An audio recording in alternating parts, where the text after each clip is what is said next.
kami di dalam nama Yesus, supaya kami boleh berkenan di hadapan Tuhan, supaya kami boleh benar-benar menyenangkan hatimu dengan pujian penyembahan kami ya Bapa, sehingga Roh Allah membangkitkan jiwa dan roh kami, sehingga kami boleh merasakan ada kelepasan, ada kelegaan, ada kebebasan yang Tuhan berikan kepada setiap manusia.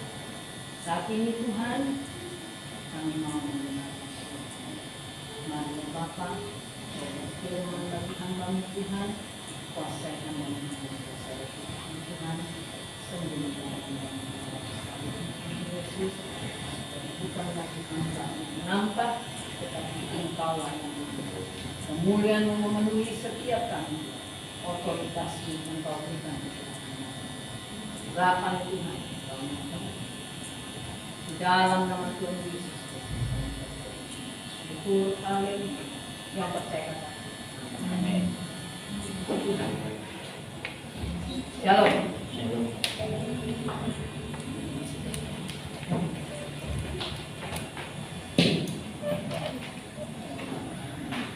Hari ini temanya menjadi berkat di tengah kesesatan.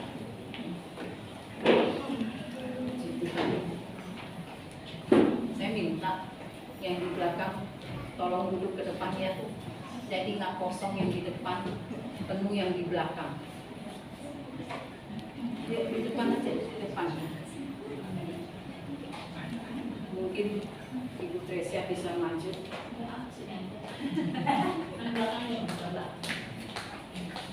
Ya. Tuhan.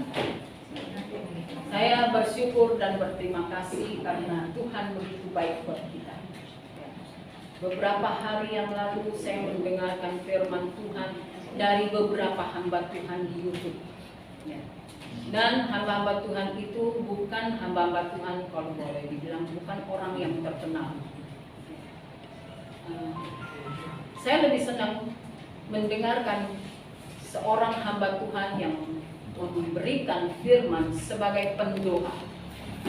Karena pendoa itu dia peka mendengarkan suara Tuhan.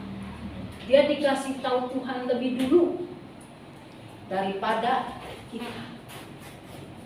Saya kepengen untuk kita bisa semua. Kita anak-anak Tuhan harus bisa menjadi pendoa. Kenapa? Akhir-akhir ini seorang hamba Tuhan yang namanya Ibu Nani Susanti, ya, dia seorang pendoa yang luar biasa, udah umur saya begini. Dia dibawa Tuhan ke neraka. Lalu Tuhan kasih tahu dia, kasih tahu begini. Dia naik. Tuhan kasih tahu lagi dia, nanti akan ada yang namanya 567. 567 itu apa ya Tuhan? Seorang hamba Tuhan, Evangelis Tommy pun berkata seperti itu. 567. Kita harus waspada. Seorang evangelis Iin Cipto juga berkata seperti itu. 567 kita harus waspada. Evangelis Dharma Pongrekun Komjen, ya, Komjen Dharma Pongrekun, saya senang dia punya firman Tuhan. Dia katakan waspadalah. Ya. Akhir-akhir ini dia tidak bilang 567. Waspadalah. Akhir-akhir ini akan terjadi gelombang yang dahsyat. Dia tidak bilang 567, tetapi dia katakan gelombang yang dahsyat. Saya dengar lagi di TV, BMKG katakan antara Mei, Juni, Juli, Agustus akan ada gelombang yang namanya badai El Nino. Apa itu badai El Nino? Badai El Nino adalah panas yang luar biasa. itu terjadi. Sekarang ini kan kita rasakan ya, kita nggak pakai AC, aduh Tuhan Yesus, panasnya tuh luar biasa. Ya. Keluar sama di dalam beda. Di luar ngap, bener nggak? Iya, di luar ngap. Kita lebih senang di mana? Di dalam AC. Karena apa? Kita bisa rasanya segar, sejuk. Itu terjadi.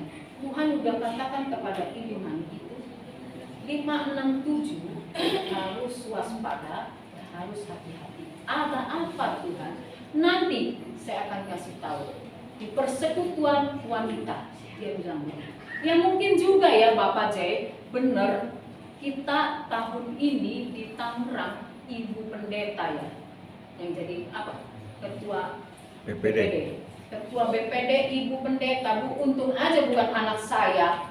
Ya, anak saya kan namanya Elizabeth Yuliana Tamin. Saya pikir anak saya, Tuhan Yesus luar biasa. Elizabeth Manik itu.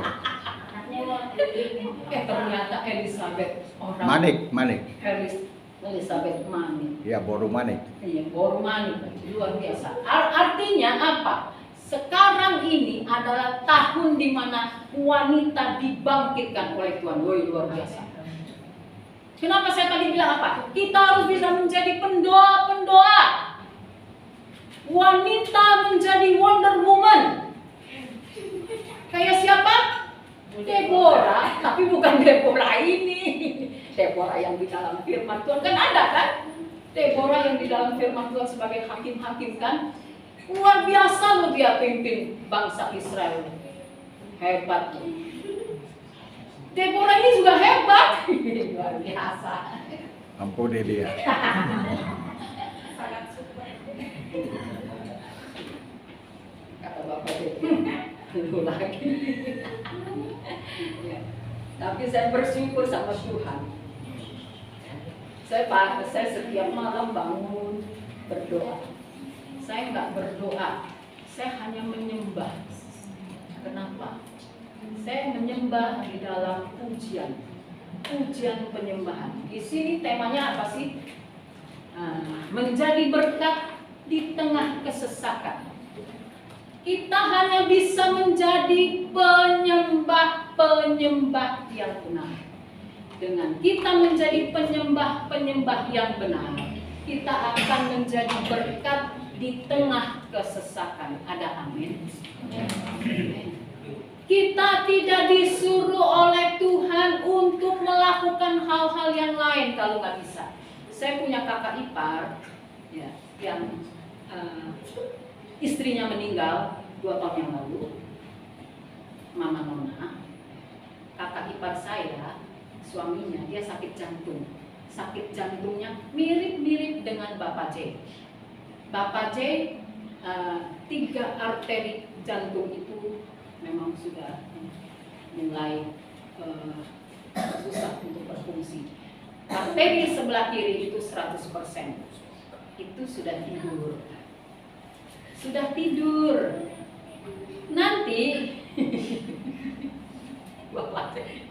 Nanti kalau dia tidur selamanya. Nah, arteri sebelah kanan 80%, yang di tengah 90%. Bahaya. Begitu juga dengan kakak ipar saya. Dia juga seperti itu. Dia nggak bisa jalan lama, juga nggak bisa jalan jauh. Dia juga sudah hampir 70 tahun. Nah, kalau Bapak J, mungkin itu saya juga nggak ngerti ya. Ada turunan jantungnya ada kebocoran. Kayak setitik aja. Kata dokter, Bapak J jantungnya ada kebocoran. Tapi nggak usah dikhawatirin katanya. Karena mungkin itu juga dari turunan juga. Kata dokter yang di Primaya Cikokol, ada perbedaan antara jantung sebelah kiri dan sebelah kanan. Saya nggak kasih tahu Bapak J. Bapak J belum tahu. Ya, Bapak J belum tahu ya. Tapi saya kita harus mempunyai iman sebesar biji sesawi. Kapanpun diangkat, kita harus siap. Nah, saya berkata sama kakak saya, Gin, namanya Gin, jangan khawatir, jangan cemas, jangan dipikirin. Kalau itu kehendak Tuhan, maka jadilah. Kita sekarang tugasnya apa? Sudah 70 tahun kan? Kita sekarang tugasnya masih bisa untuk memuliakan Tuhan. Apa, Kogin?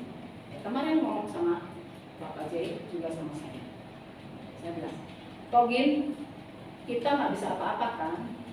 Jalan juga udah susah. Tetapi kita masih bisa berdoa.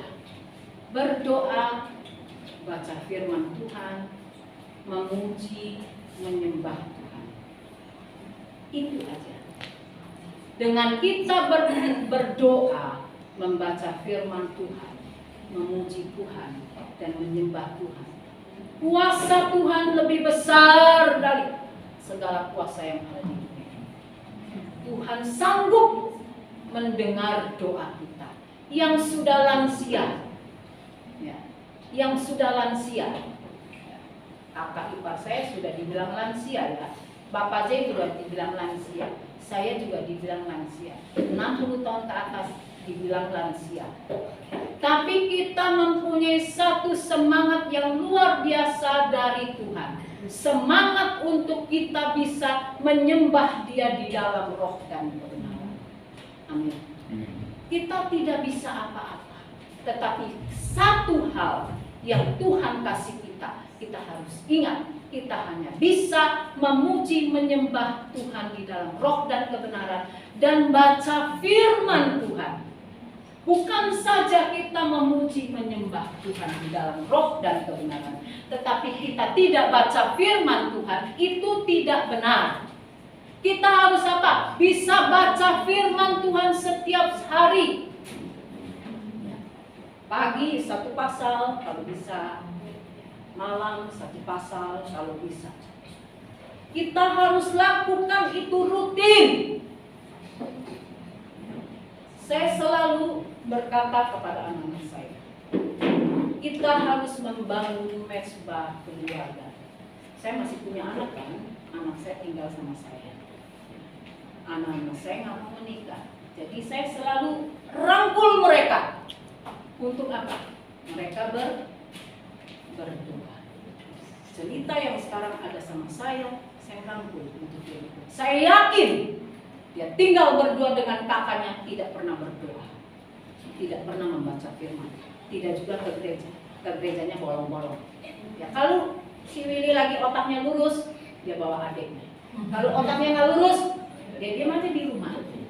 Ya, itulah kebanyakan dari kita. Tetapi kita sebagai anak-anak Tuhan harus mempunyai satu kerutinan untuk membaca firman Tuhan.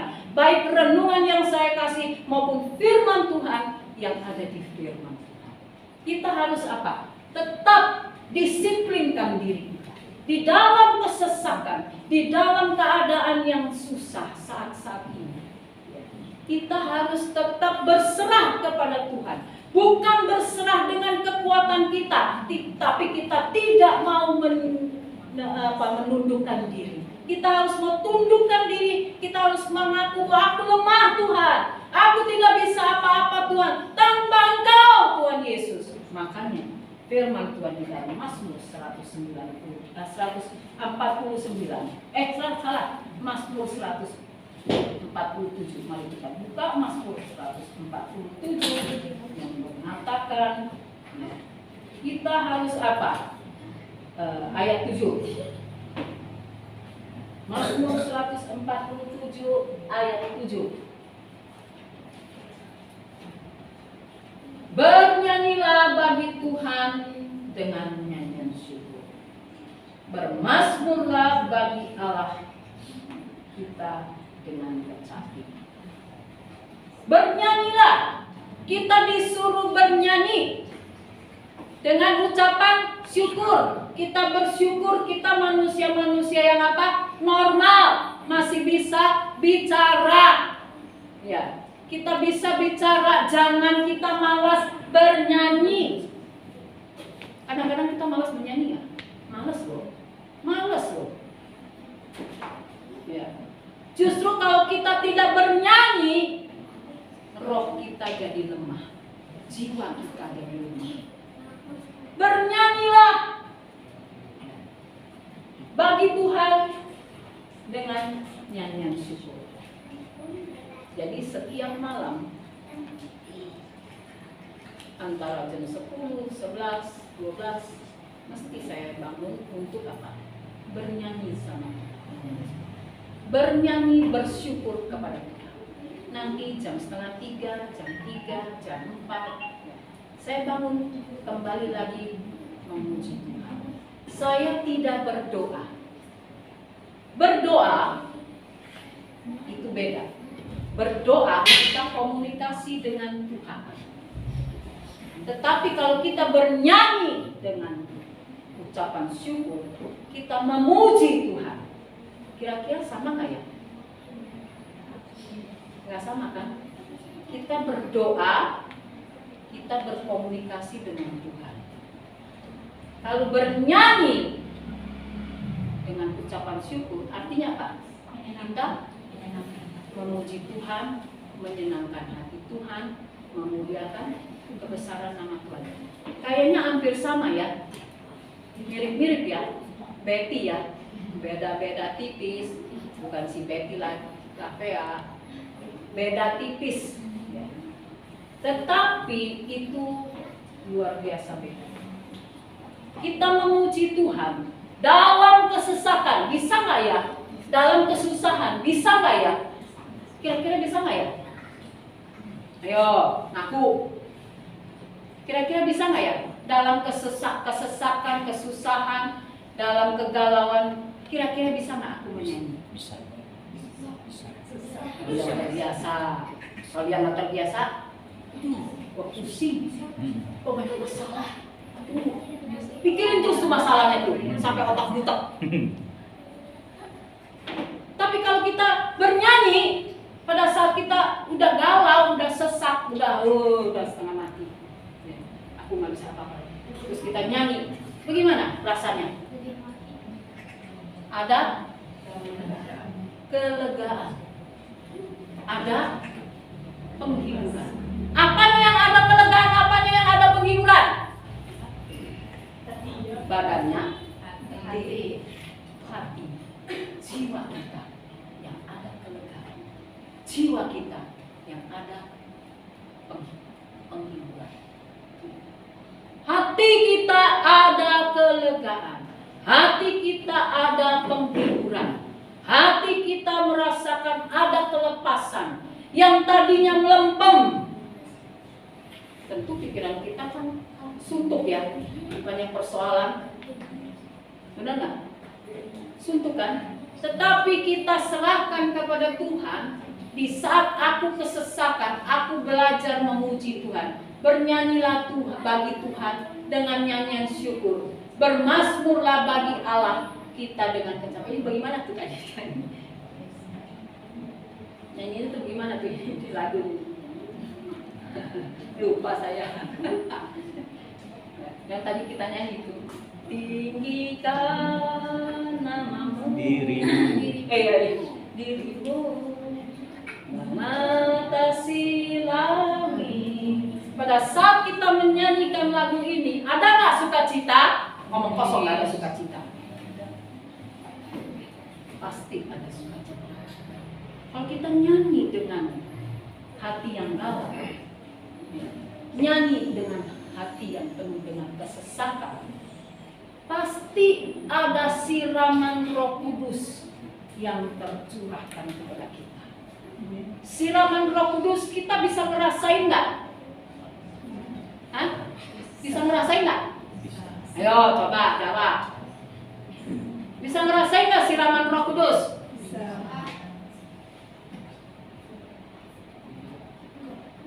Turun dari atas, turun dari bukit, lalu ke hati. Seperti apa? Seperti kita minum air. Seperti rusa ibu, sungaimu, jiwaku rindu engkau. Apa yang rindu dengan Tuhan?